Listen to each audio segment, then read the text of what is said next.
në fakt, vizioni i Agjencisë Kombëtare të Rinisë, unë e kam darë në 5 dritare kryesore dhe kam nisur me fjalën dinjitet dhe përfundoj me Shqipërinë dhe rinin në 2030. Dhe jo më kote kam nisur në të tillë mënyrë,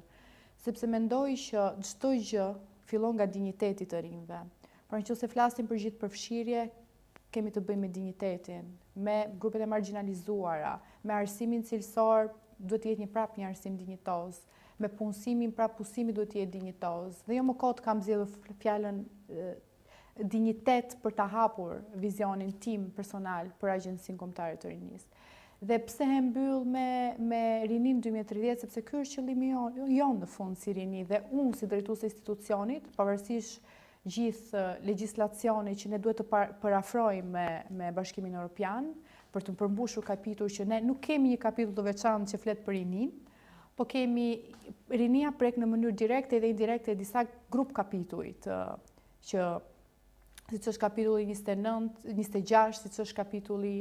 19 dhe 23, pra